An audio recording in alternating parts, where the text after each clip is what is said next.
Yang asalnya di Saudi itu gak ada LGBT, sekarang LGBT diundang ke Saudi Arabia.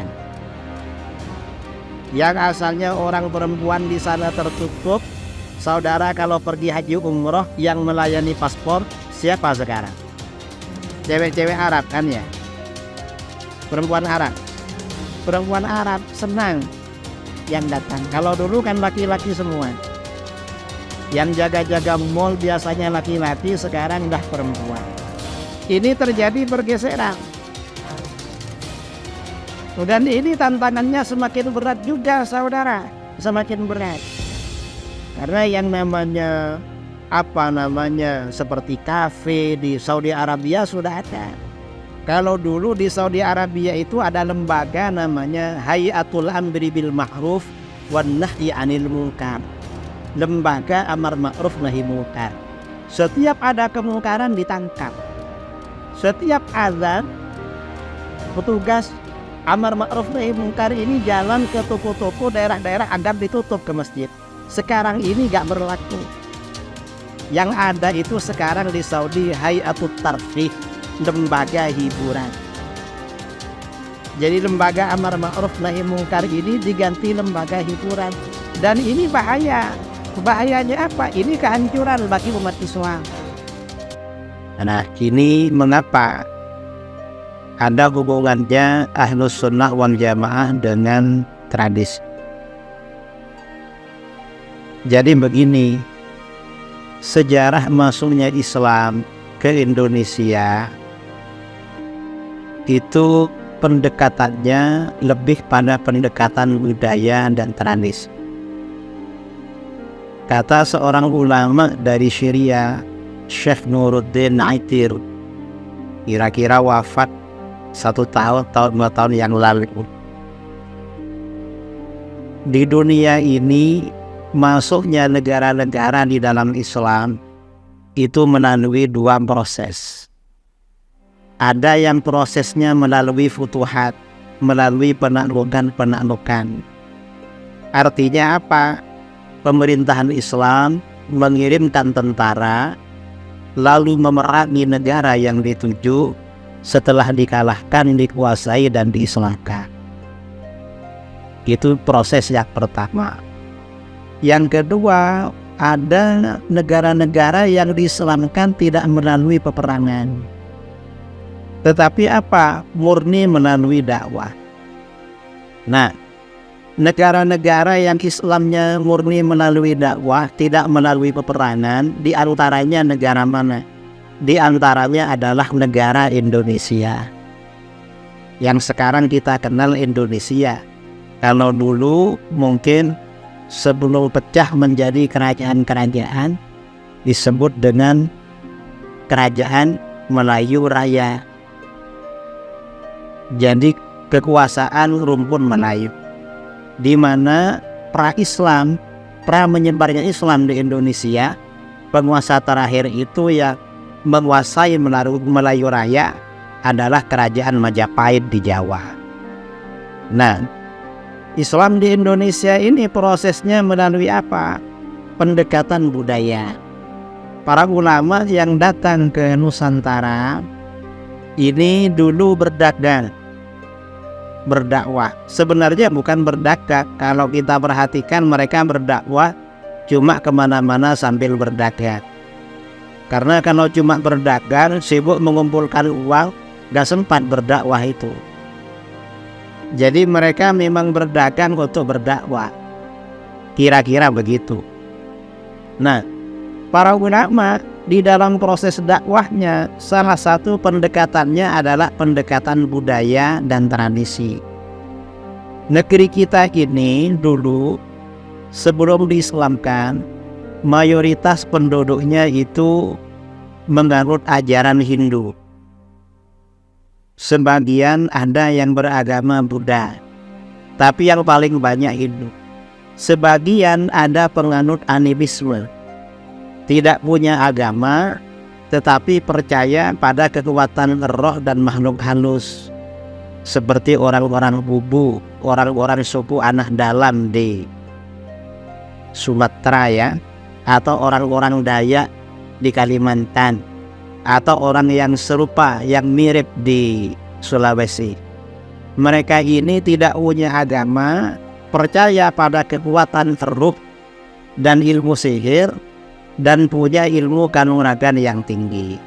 Sampai sekarang masih ada itu orang-orang seperti itu. Nah, para ulama di dalam berdakwah itu dulu pendekatannya budaya dan tradisi. Gimana maksudnya budaya dan tradisi? Karena di negeri kita ini banyak macam budaya, maka dari sekian banyak budaya ini dilihat.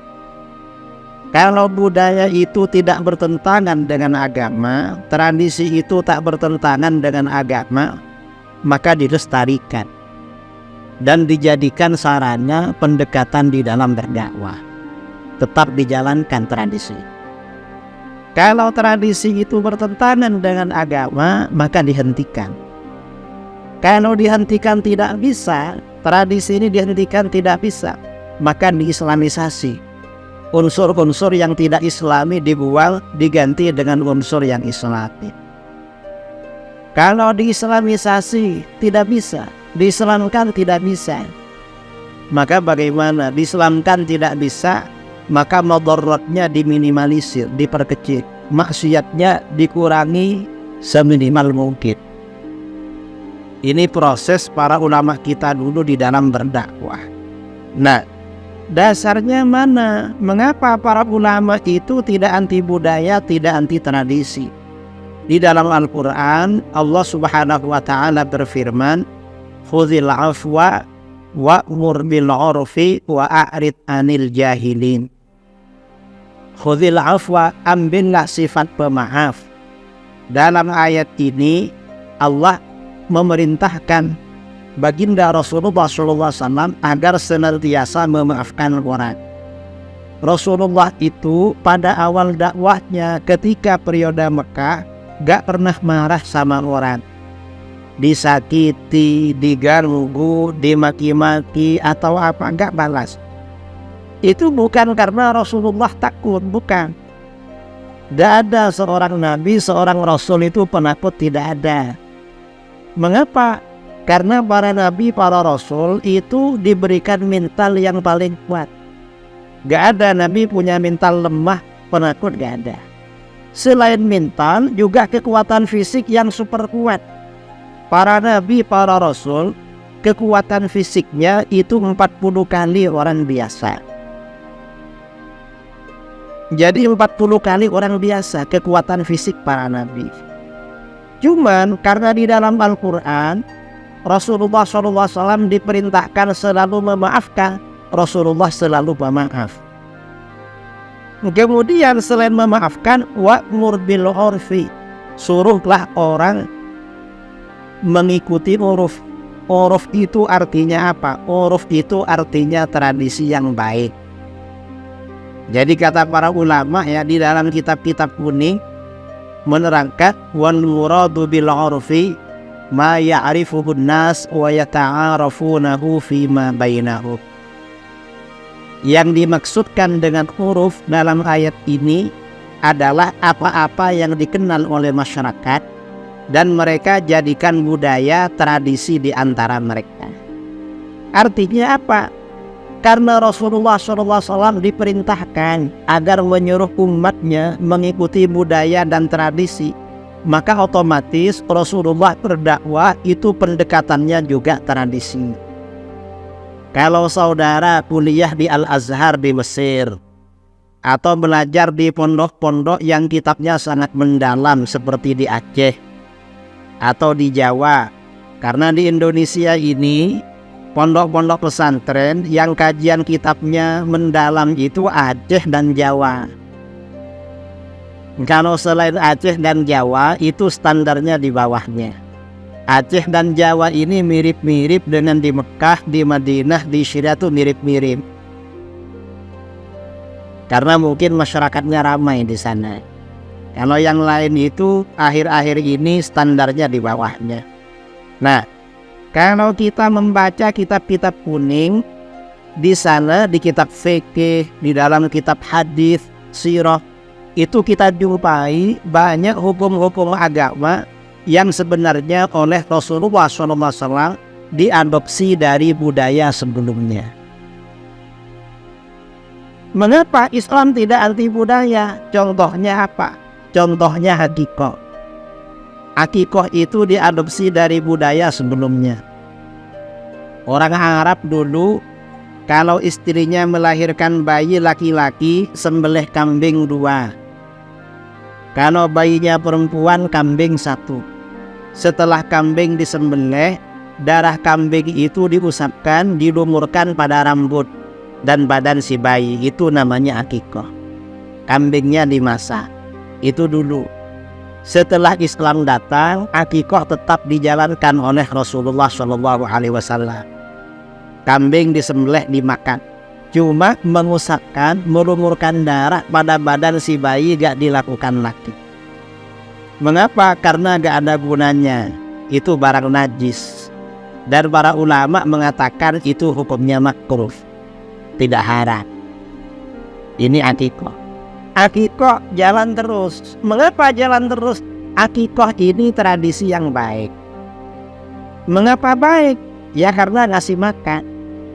Buktinya kalau akikah ini tradisi yang baik, kita ini kalau sudah lama tidak makan kambing, ingin makan kambing, mungkin keuangan lagi menipis, tiba-tiba dapat undangan dari tetangga sebelah.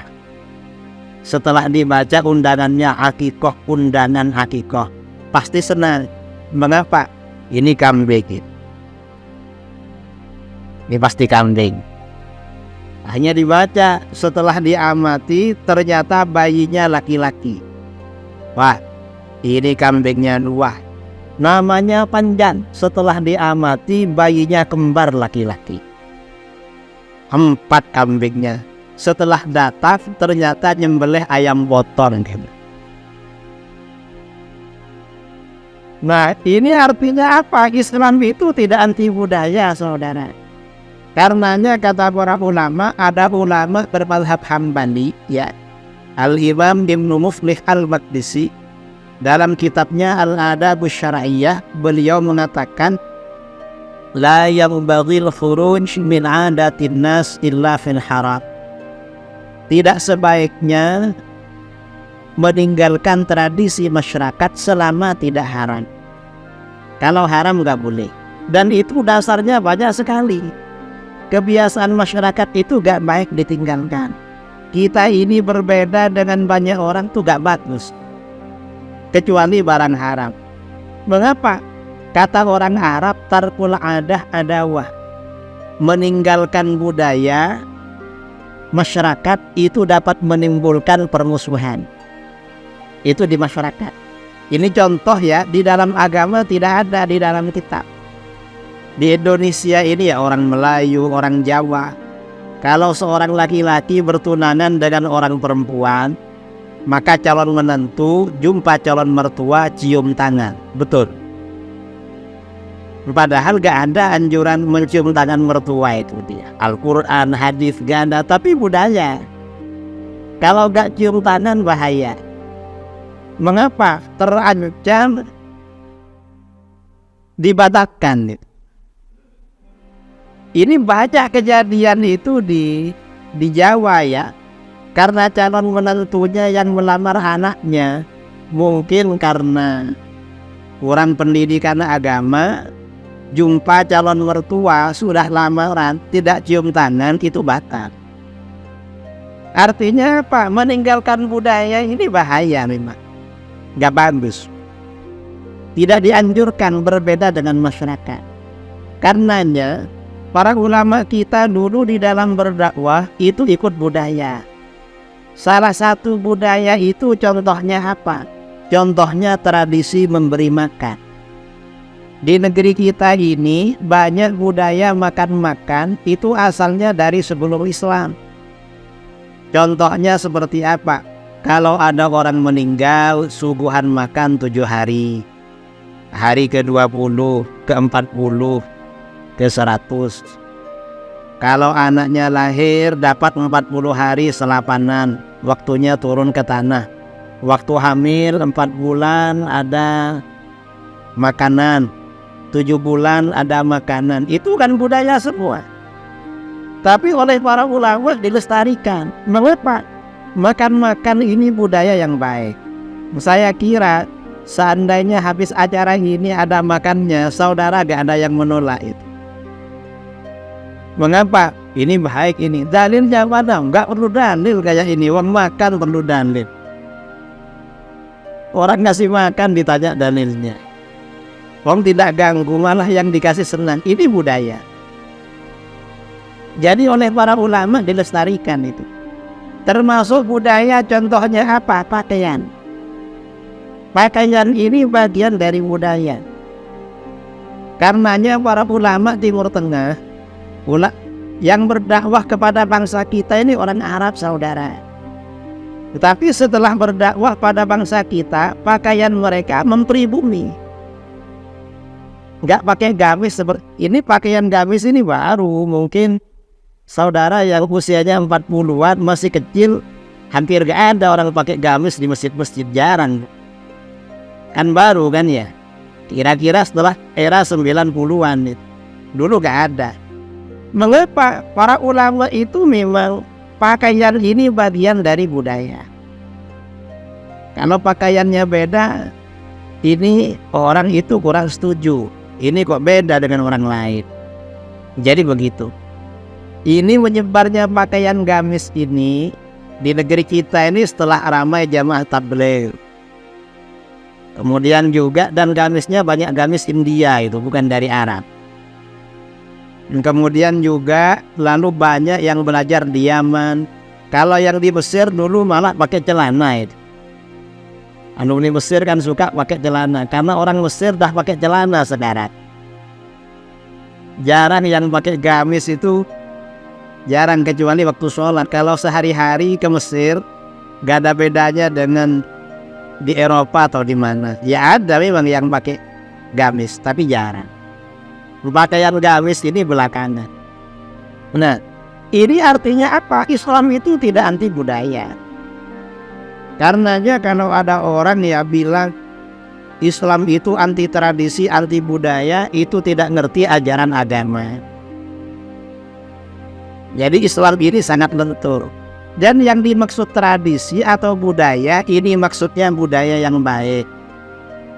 Kalau gak baik gak boleh. Kalau melanggar syariat, budaya tuh gak boleh. Contohnya apa? Budaya yang gak baik. Orang Melayu, orang Riau di kampung-kampung, kalau menikahkan anaknya mendatangkan keyboard. Apa keyboard itu? Karaoke ya. Lalu perempuan nyanyi-nyanyi buka aurat, ada yang jual minuman keras. Betul, di Melayu. Di Riau kan, di kampung-kampung. Nah itu budaya, tapi gak baik itu, karena melanggar syariat. Kalau yang melanggar itu tidak boleh. Itu yang harus diperangi. Kalau budaya-budaya yang Islami seperti budaya memberi makan, itu tetap diterima. Itu budaya. Nah, di negeri kita ini budaya keagamaan ada yang memang asalnya dari budaya tempatan, memang budaya Indonesia, dan itu gak apa-apa karena Islam tidak anti budaya. Ada yang sebenarnya bukan budaya, memang itu ajaran agama. Contoh seperti zikir habis sholat dengan suara nyaring kayak tadi. Ini bukan budaya Melayu ini. Memang dari Arab dulu-dulu begitu. Yang beda ini Arab sekarang. Arab sekarang ini parah, saudara. Sekarang ini dunia ini mengalami pergeseran. Pergeseran apa? Pertama, pergeseran konflik. Selama sekian puluh tahun, senjata-senjata negara-negara barat itu diledakkan di negara-negara Islam.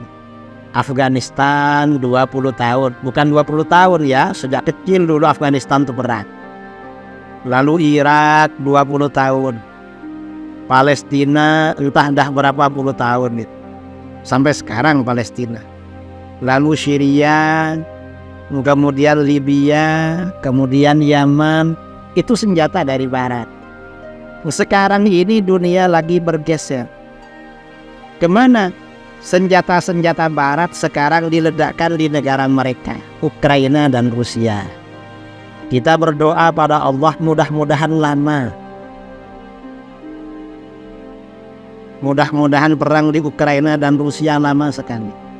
Karena kalau mereka agak berat, nanti negara Islam jadi sasarannya. Daripada meledak di sini, kan lebih baik meledak di sana. Kita agak jadi baca zikir kalau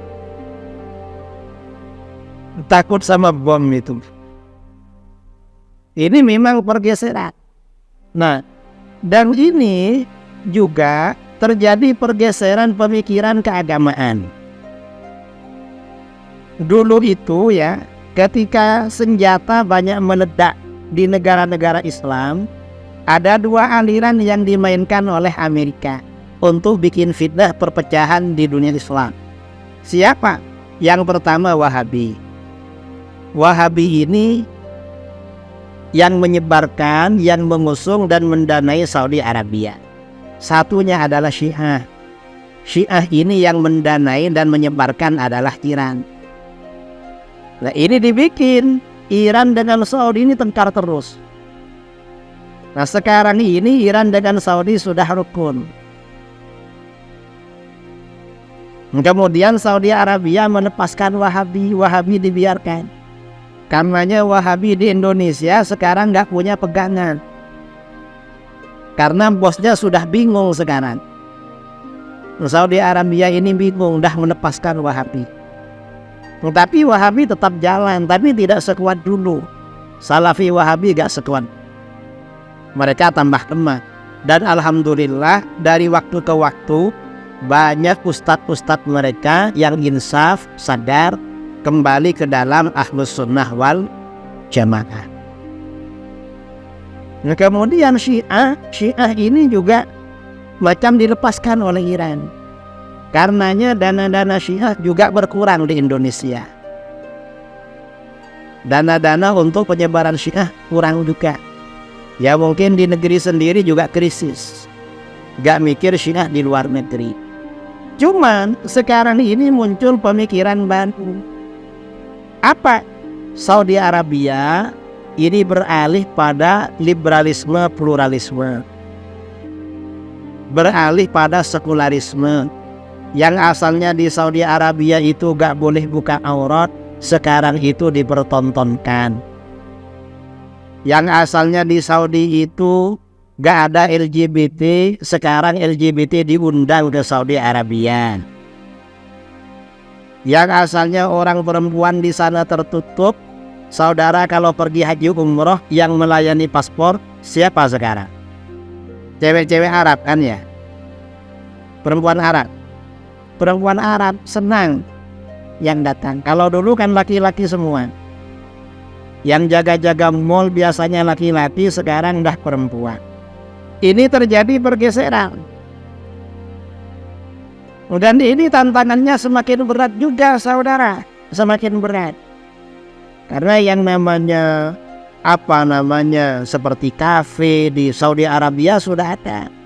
Kalau dulu di Saudi Arabia itu ada lembaga namanya Hayatul Amri bil Ma'ruf wan Nahyi 'anil Munkar. Lembaga amar ma'ruf nahi munkar. Setiap ada kemungkaran ditangkap. Setiap azan petugas amar ma'ruf nahi munkar ini jalan ke toko-toko daerah-daerah agar ditutup ke masjid. Sekarang ini gak berlaku. Yang ada itu sekarang di Saudi Hayatut Tarfih, lembaga hiburan. Jadi lembaga amar ma'ruf nahi munkar ini diganti lembaga hiburan. Dan ini bahaya. Bahayanya apa? Ini kehancuran bagi umat Islam. Karena sabda Rasulullah SAW ya, dalam hadis riwayat Imam Al-Baihaqi, "Idza 'amilat ummati khamsan fa'alaihimud damar." Kalau umatku ini melakukan 5 perkara, maka kehancuran pada mereka. Apa 5 perkara? Yang pertama, idza waharat tala'un. Apabila telah muncul yang namanya laknat melaknat, saling melaknat, saling memaki-maki, saling mendoakan keburukan. Ini kapan munculnya laknat melaknat? Ini sudah lama, sejak munculnya Syiah dan Wahabi. Dulu ini bangsa kita di Indonesia, umat Islam, ini pengikut Ahlus Sunnah wal Jamaah. Di dalam fikih mazhabnya Imam Syafi'i, akidahnya Imam Asy'ari, tasawufnya Junaid al-Baghdadi. Tarekatnya kalau orang Riau itu tarekat apa? Tarekatnya Khalidiyah Naqsyabandiyah. Karena orang-orang tarekat ya, bangsa kita ini pengikut tarekat, kemana-mana bawa tasbih, wiritan. Begitu muncul Wahabi, akhirnya apa? Saling melaknat, mengkafirkan. Itu kafir masuk neraka, kafir masuk neraka, syirik masuk neraka. Amalan-amalan kebaikan dihentikan. Masjid-masjid banyak kosong dari tasbih. Tasbih dah dibid'ahkan. Kalau bawa tasbih ke masjid bid'ah, tapi bawa HP habis sholat langsung buka HP gak bid'ah. Betul. Ini sekarang, padahal ini dari dulu, sejak masa sahabat. Abu Hurairah itu tasbihnya Abu Hurairah itu berapa ribu itu rentengannya. Jadi beliau wiritan baca tasbih, kalau belum selesai gak berhenti tiap hari. Kita ini cuma 100 tasbihnya dah dibid'ahkan. Punya sahabat bukan 100 saudara. Gimana kalau kita bikin tasbih 200 atau 500? Kan panjang sekali. Tapi di rumah ya kalau panjang, repot juga kalau panjang bawanya ke masjid. Ini setelah muncul Wahabi ini terjadi bid'ah membid'ahkan. Syiah juga begitu. Ini memang kehancuran umat Islam. Kemudian apa? Yang kedua, wasyaribu al-fumur. Orang-orang meminum minuman keras. Ya, sebenarnya minuman keras itu gak pernah berhenti. Cuma ketika Islam itu kuat, minuman keras itu sembunyi-sembunyi, gak berani terang-terangan. Kalau sekarang bangsa kita, bangsa Melayu, terang-terangan saudara. Kalau ada perkawinan, ada pernikahan, malam-malam ada keyboard, ada yang jualan miras. Malah kalau sekarang ini ya, yang memabukkan itu lebih canggih lagi. Sudah bukan pakai botol, pakai miras. Sudah jadi apa? Jadi sabu-sabu. Dan di Riau ini tempat masuknya sabu-sabu. Dari mana? Ya, terutama yang dari jalur laut. Yang jalur laut ini bisa dari Tembilahan ya. Kemudian juga bisa dari Dumai. Itu masuknya dari sana. Dan banyak anak-anak muda yang sudah kena ini. Anak-anak sekolah, anak-anak muda yang kena sabu-sabu itu banyak. Karenanya perlu kita pertimbangkan agar generasi ke depan tidak hancur.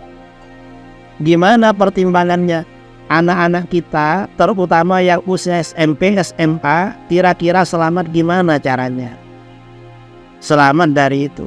Satu-satunya cara agar anak-anak kita selamat dari sabu, dari miras, dimasukkan pondok. Kalau gak masuk pondok, berat sekarang ini. Apalagi orang tuanya banyak uangnya. Anak-anak dikasih motor, dikasih HP, keluar bebas. Gak tahu apa yang dikerjakan di luar. Ini sabu-sabu, minuman keras. Dan ini ya mungkin di Arab Saudi sudah dijual juga sekarang.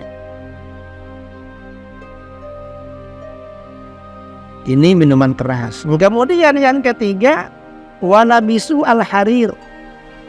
Umatku memakai sutra. Memakai sutra ini termasuk memakai pakaian yang bukan pakaiannya. Ini sekarang udah banyak ya. Karena mungkin kalau pakaian sutra sebagian orang. Tetapi kalau yang bukan pakaiannya sekarang ini dah lebih parah dari sutra saudara. Kalau lebih parah, banyak anak laki-laki pakai anting. Apa namanya? Pakai tende. Kadang di kupingnya, di telinganya gak cukup, tambah di bibirnya. Di bibirnya gak cukup, tambah di hidungnya. Kadang di lidahnya dikasih anting. Saya mikir gimana kalau makan itu. ada antingnya di lidah. Ini para masyarakat kita sekarang. Dah bukan pakaiannya. Ini ke-1, kedua, ketiga. Yang keempat, kelima, LGBT. Waktafar rijal bir rijal wan nisa bin nisa. Laki-laki merasa cukup dengan laki-laki, perempuan merasa cukup dengan perempuan. Ini LGBT namanya. Dan ini di mana-mana. Di mana-mana sudah. Ini kelompok LGBT ini punya jaringan kuat saudara di tiap daerah. Mereka punya perkumpulan kelompok LGBT. Dan ini pengaruh agar ikut LGBT ini bukan hanya orang dewasa, anak-anak sekolah SMP, SMA yang sudah masuk ke ini sudah banyak di mana-mana. Dan ini berat, ini sulit, gak bisa, sulit disembuhkan LGBT ini. Disembuhkan itu sulit. Ini di mana-mana. Karenanya sekarang 4 tahun lalu saya pulang dari Bintaro, Jakarta Selatan, di Tangerang ya, mau ke bandara, habis ceramah naik Grab. Saya tanya sama Grabnya, orang mana Pak? Saya orang Jawa Tengah. Orang Jawa Tengah. Karena saya pakai songkok ngomong-ngomong, anak saya mondok Pak. Tidak tahu kalau saya itu kiai atau ustadz, gak tahu karena saya pakai sarung. Kenapa dimondokkan? Susah Pak punya anak sekarang ini. Kenapa? Kalau perempuan takut bunting. Terus kalau laki-laki takut LGBT. Perempuan bunting bisa dikawinkan, kalau LGBT gak bisa dikawinkan. Ini sekarang. Dan ini informasi dari Menko Polhukam tahun Pak Mahfud MD ya, tahun 2026. KUHP yang baru yang akan diberlakukan, LGBT itu sah di Indonesia, bukan termasuk pelanggaran. Ini parah saudara. Ini gimana caranya? Karenanya nanti kita umat Islam perlu menyampaikan aspirasi pada pemerintah melalui DPR, melalui siapa, melalui tokoh-tokoh agar LGBT ditolak. Rusia aja menolak LGBT. Kemudian kemarin ada negara di Afrika melarang LGBT. Sekarang ini Saudi Arabia mengundang LGBT. Artinya apa? Dakwah para ulama, para asatidz ke depan tambah berat. Kalau kita dulu melawan Wahabi, berat juga melawan Wahabi dulu. Mengapa? Zikir habis sholat gak bid'ah. Lalu saudara kita awam pergi umroh. Sampai di sana loh, di Pekanbaru kok zikirnya nyaring habis sholat. Ini depan Ka'bah gak ada zikir. Di Masjid Nabawi gak ada zikir. Akhirnya apa? Dikiranya Islam kita ini Islam Melayu. Padahal dalilnya dari kitab Arab juga kan. Ini berat. Sekarang ini LGBT ada di Arab. Mempertontonkan aurat juga ada di sana. Nah kita ini kan sebentar lagi tanggal berapa itu di Jakarta yang sekarang kontroversi itu ya, apa namanya, artis apa, Godplay ya, Godplay yang dari Inggris itu, yang katanya kampanye LGBT. Ini kalau menentang ini lewat agama, ini agak susah. Mengapa nanti orang bilang Saudi aja menerima, malah mengundang artis Hollywood, artis India. Kenapa di sini keberatan? Gimana jawabnya sama anak-anak yang nggak mau mengerti? Ini tambah berat sekarang. Nah, artinya apa? Ke depan ini tantangan umat Islam itu tambah berat, terutama tantangan akidah. Ini bukan lagi konflik antara Ahlus Sunnah dengan Wahabi, bukan Syiah, tapi Islam dengan kafir ke depan. Ini beratnya. Karenanya ini perlu ya, pendidikan agama ditanamkan sedini mungkin. Dan pendidikan yang bagus itu pendidikan pondok pesantren. Karena di pondok ini pendidikan bukan hanya diajarkan, tetapi dipraktekkan sehari-hari. Ini di Pekanbaru ini Ustadz Zulhendri Rais dah buka pondok, kemudian UAS ya, Nurul Azhar, kemudian ustadz-ustadz yang lain sudah buka semuanya pondok. Ini perlu kita dukung.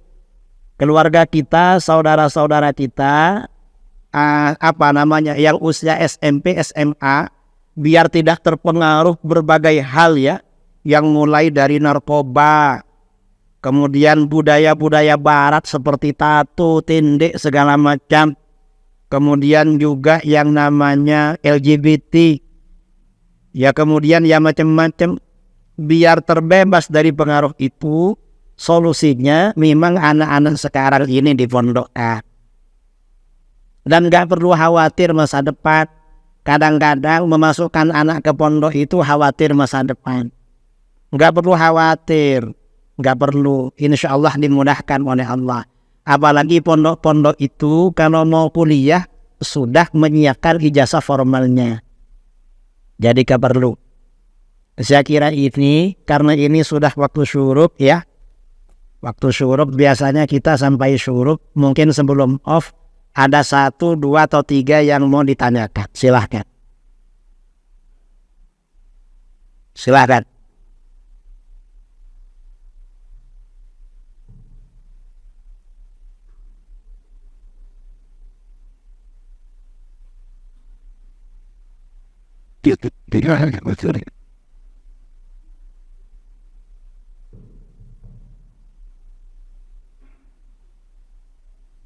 Terima kasih Ustaz. Al-Sunnah wal Jamaah Aswada ini kan perubahan di sunnah di fikih yang mereka buat mengajar sunnah Nabi Muhammad. Menurut saya perempuan ini seharusnya hidup di negara khilafah. Sebenarnya yang cocok seperti seperti apa Nabi Muhammad kemarin, dan Nabi Muhammad dia mencoba untuk menerapkan sisi khilafah syariat Islam. Setelah Muhammad Nabi wafat, diikuti oleh disambung oleh Amin Abu Bakar Khulafaur Rasyidin ya. Mohon kata dilanjutkan oleh Utsman bin Affan dan Ali bin Abi Thalib. Tapi kenapa setelah Ali bin Abi Thalib, Khalifah itu tidak ada lagi satu negara pun yang berpegang kepada Quran yang negaranya berdasarkan syariat Islam. Malahan negara kecil seperti Maladewa yang 100% umat populasinya habis umat Islam. Negara ini tidak syariat Islam, tidak khilafah. Bahkan Arab Saudi yang mayoritas populasinya umat Islam, negaranya berdasarkan monarki absolut, tidak syariat Islam. Kira-kira kenapa Ustaz? Kita sudah diajarkan oleh para khalifah kita, tapi setelah itu tidak ada lagi satu negara pun yang mengandung yang berpraktikkan sisi khilafah, sistem syariat Islam. Kenapa Ustaz? Jadi begini, khilafah ini kalau di dalam hadis riwayat Imam Ahmad itu mengalami rotasi, mengalami perubahan. Jadi setelah Rasulullah SAW wafat, itu ada khilafah Rashidah yang dipimpin oleh Khulafaur Rasyidin, Abu Bakar, Umar, Utsman, Ali. Setelah periode khilafah Rashidah ini, Khulafaur Rasyidin berganti menjadi khilafatul muluk. Khilafah tapi sistem monarki, tapi masih khilafah. Awalnya dulu Bani Umayyah, setelah Bani Umayyah, Bani Abbasiyah, setelah Abbasiyah lalu Bani Utsmaniyah Turki, yang tumbang terakhir tahun 1924. 1923 ya tumbangnya khilafah. karena rongrongan barat. Lalu setelah itu umat Islam pecah belah. Di dalam hadis memang seperti itu. Dan nanti khilafah kembali lagi di akhir zaman. Khilafahnya siapa? Khilafahnya Imam Mahdi. Jadi nanti kembali lagi. Mengapa Saudi gak menganut sistem khilafah? Ya karena Bani Saud ingin jadi pemimpin sampai anak cucu. Ambisi mereka memang. Dan tiap negara ini memang ingin jadi pemimpin sampai anak cucu. Rakyat gak berani melawan. Ya termasuk di Maladewa. Ya di mana-mana di Timur Tengah itu. Seperti Arab Saudi, Uni Emirat Arab, Qatar, Bahrain. Itu muslim semua penduduknya. Tapi walaupun muslim semua kan gak mau kan khilafah. Gak mau. Yang 100% muslim itu gak mau memang kerajaan. Mengapa? Ingin jadi penguasa gitu. Mereka gak sadar ya, mudah-mudahan dapat hidayah lah pemimpin-pemimpin negeri agar gak terlalu rusak. Jadi begitu. Dan dalam hadis memang begitu. Umat Islam ini mengalami fase perubahan. Kalau gak gitu gak kiamat-kiamat itu. Kalau gak kiamat-kiamat, gak ke surga. Orang-orang baik gak bisa ke surga. Karena untuk kiamat, untuk ke surga nunggu kiamat dulu. Tertahan di alam kubur nanti. Saya kira itu ya, penanyaan pertama. Kedua. Ya ini. Assalamualaikum warahmatullahi wabarakatuh. Kalau dia sebetulnya itu warna Islam itu lemah. Cuman itu bisa dengan di proses itu malah di orang itu Islam memang kita kami ini kemana ala pertama Islam baru mungkin nah ini penguasanya yang Islam yang macam sekarang ini dia ada di situ dan Islam berjamaah dan jadi Islam ini memang agama Allah. Dan yang menolong itu adalah Allah. Kita ini sebenarnya tinggal memposisikan diri. Memposisikan diri di pihak yang menolong agama Allah apa enggak.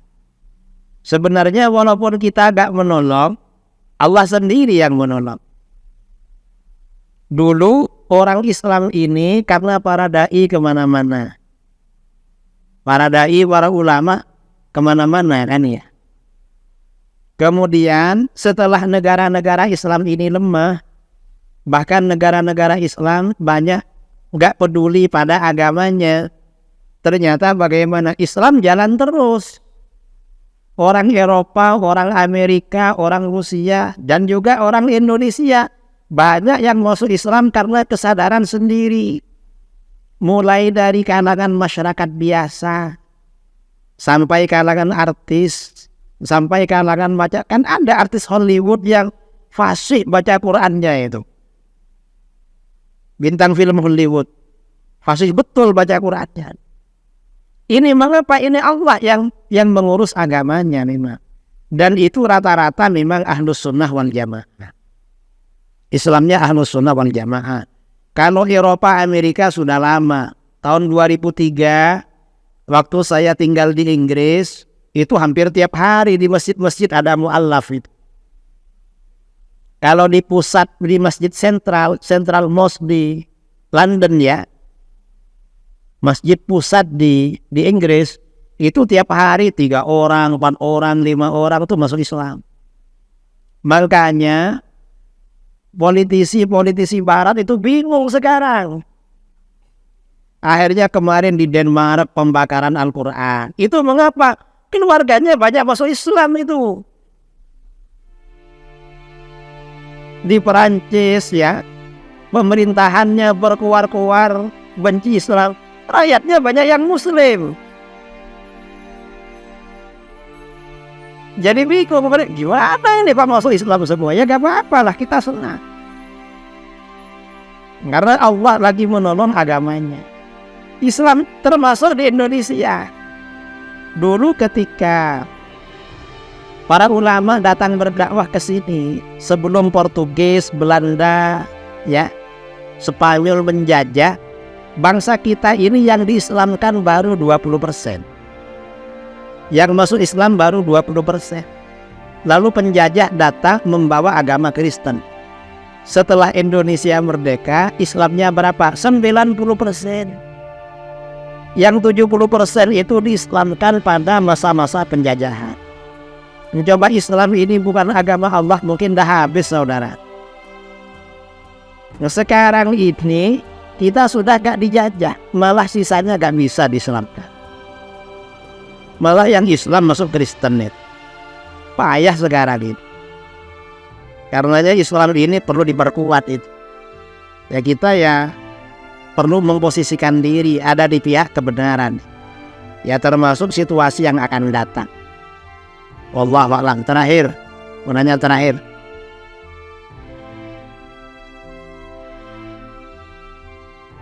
Karena gak ada, kalau gak ada kita off ya. Mudah-mudahan bermanfaat.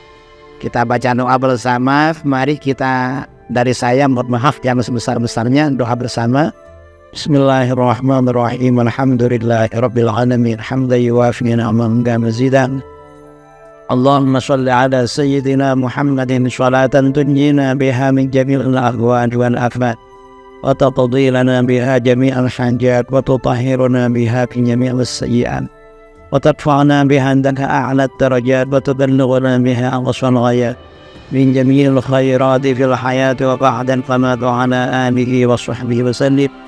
Allahumma adina fid dunya hasanatan wa fil akhirati hasanatan wa qina adzaban nar.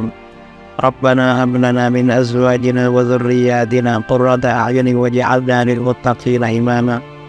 Allahumma inna nas'aluka al-'afiyata fid dunya wal akhirah wa nas'aluka al-'afwa wal 'afiyata wal mu'afata ad-da'imata fid din wad dunya wal akhirah. Allahumma inna nas'aluka al-huda wat tuqa wal 'afafa wal ghina. Allahumma qasim lana min khashyatika ma yahulu bainana wa baina ma'siyatik wa min ta'atika ma tuballighuna bihi jannatak ومن اليقين ما تهون به علينا مصائب الدنيا. اللهم متعنا بأسماعنا وأبصارنا وقوتنا ما أحييتنا واجعله الوارث منا واجعل ثأرنا على من ظلمنا وانصرنا على من عادانا ولا تجعل مصيبتنا في ديننا ولا تجعل الدنيا أكبر همنا ولا مبلغ علمنا ولا تسلط علينا من لا يرحمنا. اللهم زدنا ولا تنقصنا وأكرمنا ولا تهنا وأعطنا ولا تحرمنا وآثرنا ولا تؤثر علينا وأرضنا وارض عنا واغفر لنا ولوالدينا ومشايخنا ومعلمينا وأصحابنا وأحبابنا وذوي الحقوق علينا وللمسلمين والمسلمات والمؤمنين والمؤمنات الأحياء منهم والأموات. وصلى الله على سيدنا محمد النبي الأمي وعلى آله وصحبه وبارك وسلم تسليما كثيرا. سبحان ربك رب العزة عما يصفون وسلام على المرسلين والحمد لله رب العالمين. تقبل الله منكم. السلام عليكم ورحمة الله وبركاته.